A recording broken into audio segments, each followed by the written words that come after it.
My girlfriend ditched me to go clubbing with her friends instead of taking me to the hospital, so I'm leaving my heart in the ER and ditching this relationship. Plus one update. I 22M have been with my girlfriend 22F for 5 years. We've been together since high school, and until recently I've always considered her to be my future wife. I even bought a ring and was planning on proposing over the coming months, but now I'm not so sure. Last weekend was my girlfriend's best friend's birthday. She and her friends booked a private lounge at a club, and I didn't go since I wasn't invited. I hate clubbing and things associated with that anyway, so I didn't really care. I was actually looking forward to spending an evening alone and just binging Netflix or something. Well, my girlfriend left around 9 p.m. and I just crashed on the couch and watched some YouTube. Around 11 p.m. I started to feel this distinct stomach pain, sort of like the same pain you experience when someone hits you in the forbidden lower half.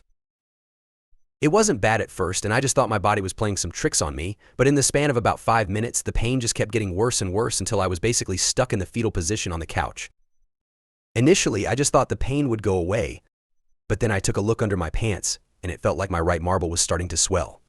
The moment I tried to get up and grab my phone to inspect whatever the hell was happening to me, I just collapsed to the floor. That was probably the worst pain I've ever felt in my life. Imagine being pelted in the forbidden zone over and over again. It was like that constantly. I did manage to crawl to the table next to the couch to get my phone, and I immediately tried calling my girlfriend, but she declined my call. I then texted her that something was wrong and she should come home immediately. The club she went to is like a 5-minute walk from our apartment, so I just put the phone down and started throwing up because of the pain. After throwing up for like a minute, it felt like the pain started to cool down a bit, and I grabbed my phone again. That's when I saw her response. She just replied with, "What is it with the unamused face emoji?" I tried calling her again, but as expected, she just declined again. I then texted her that I need to go to the hospital now. She then asked, "For what?" and I just replied with, "My marbles hurt." I then just dialed emergency services. I explained my situation to the emergency responder, and she asked if there was somebody who could drive me to the hospital. I stupidly said yes, I thought my girlfriend would be home soon and she would drive me to the hospital. I felt embarrassed to call an ambulance because my marbles hurt. After I told the emergency responder this, she told me that she would call me again in 10 minutes to make sure I was being driven to the hospital. I then put down the phone and went back to vomiting on our carpet again. After the pain went away for a bit, I checked my phone and saw that my girlfriend had just responded with laughing emojis. I tried calling her again, but as expected, she just declined again. She texted me that this wasn't the time to play games, and she told me that if I texted or called her again, she would block my number. I tried calling her again, but she declined, and when I tried calling her a second time, I realized she had actually blocked me.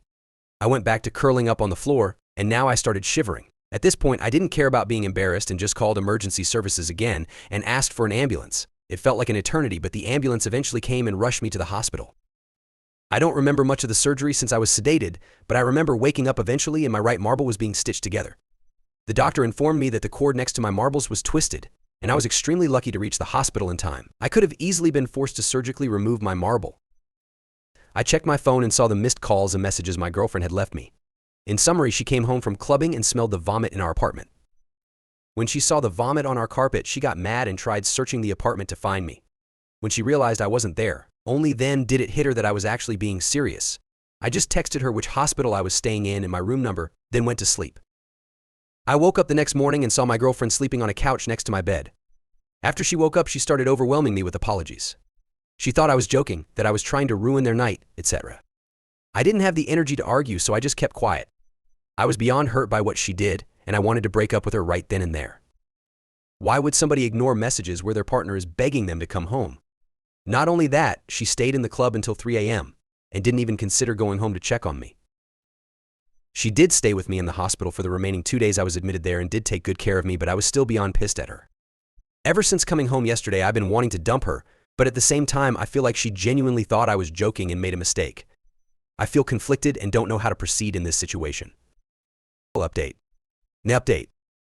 First of all, I just want to thank all of you for the amazing support. It's been quite overwhelming, to say the least. Before I get into the update, I would like to clear up some misconceptions brewing in the comment section of my last post. No, I have never pulled any malicious pranks on my girlfriend to get her to come home early from a night out or anything. Nor do I have an issue with her going out as long as she doesn't come home at like 6 a.m. And no, I've never blown up her phone like that while she was out with friends. We usually go out together since we share the same friend groups. Here are mine and her messages from WhatsApp as it happened, since people thought I just texted her my marbles hurt or something. First, she declined the 2 initial calls I made to her. Then, I texted her name, "Please come home, something is wrong." She texted back, "Hey, can't talk right now. What is it with the unamused face emoji?" I tried calling her again. She didn't pick up. I texted, "I need to go to the hospital," she replied. What I then started frantically calling her 2 more times, and she was still not picking up. I texted again, "My marbles really hurt. Please come home now. Something is wrong." She sent back 6 laughing face emojis. I tried calling her again, twice, after calling emergency services. She replied, "I swear, don't bother me again, or I'm blocking you. Let me freaking enjoy my night out." I tried calling her again twice and got blocked. At this point, the pain was too bad to try anything with her anymore, so I just called an ambulance. Her next message, after unblocking me at 2 a.m., was up. "Why the hell is there vomit in the living room? And where the hell are you?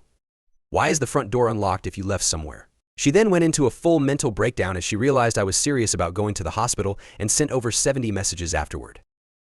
Yes, it was stupid of me to expect her to drive me to the hospital since she was drinking, but again, in that type of pain, you don't think clearly. I think I needed her more for moral support, and I did it out of pure instinct. Not immediately calling an ambulance was also stupid of me. I was in a lot of pain, but stupidly at the time, I thought that whatever I was going through would eventually calm down, and driving to the hospital would be better than calling an ambulance. Also, in hindsight, being embarrassed about calling an ambulance over my marbles was definitely also really stupid. The amount of mental gymnastics some of you did in my comments to paint me as some sort of dweeb or emotionally needy person for bothering my girlfriend was truly mind-blowing to me. I promise you, if my girlfriend was in my position and I ignored her, none of you would be defending me. Now for the update, thank you to all those who wished me a speedy recovery. I'm doing much better now. Not being able to go to work for the next 3 weeks is definitely a bummer though. I work for my dad's construction company, and my job requires lifting a lot of heavy weights. I'm also prohibited from having any bedroom intimacy for the next 2 to 3 weeks as well. I might have also developed some trauma due to the pain, and I randomly get the same sensation again, which makes me super anxious until it goes away. As for me and my girlfriend, it's complicated. As so many of you and my mom told me, 5 years is definitely a long time to throw away without having a proper conversation with her. So I did just that. I told her how hurt I felt by everything and mentioned the following points: her ignoring my messages and declining my calls. Yes, clubs are loud, but where I'm from, there are areas where you can definitely have a conversation over the phone. Blocking me after I tried calling her, her not checking on me once, even though the club she went to is only a 5-minute walk from our apartment, and her being angry about the vomit instead of being concerned. After hearing all that, she got defensive and told me that I could have conveyed my situation better, and that she genuinely thought I was joking. She was drunk and wasn't thinking clearly. She also told me that it couldn't have been that painful and that I was over-exaggerating. I then told her that yes, I could have phrased my messages better and I apologized for that, but I described the pain I was in and told her that I barely had the strength to text her, let alone send her a detailed description of what was happening to me. I definitely couldn't think straight throughout everything. After hearing what I said, she started crying and apologizing for what she did. She told me that if she knew how serious it was, we wouldn't have been having this conversation.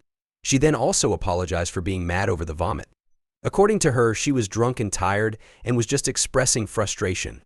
I then asked her why she thought I was joking and if she was cheating on me, because this was seriously out of character for her, hence why I immediately trusted her with this.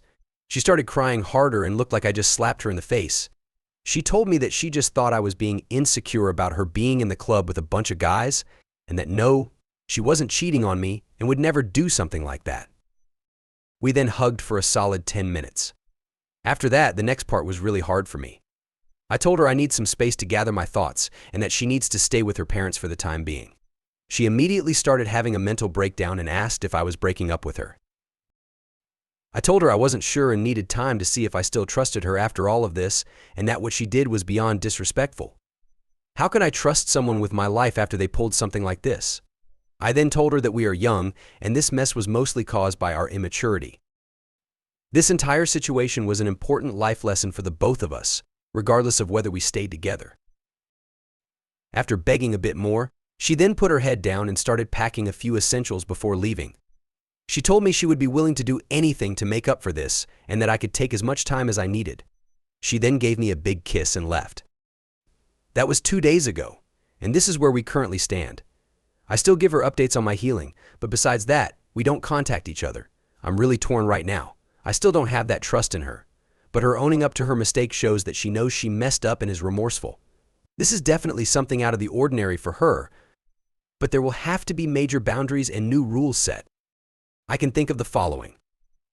If she blocks me again for whatever reason, she's blocking herself from ever seeing me again. Ignoring my messages will not be tolerated anymore. If she goes out alone again, she has to pick up if I call, regardless of the situation. As many of you suggested, having an emergency code like hospital or something will probably have to be implemented. I'm not going to abuse any of these boundaries, but I just want peace of mind, knowing that my partner has my best interest at heart, even when she is physically not around me. But I don't know. Again, I just want to thank you guys for everything. This whole experience was definitely an eye-opener for me. Up in the comments, I can't trust her in a situation where I'm seriously ill, and that's my biggest concern out of everything.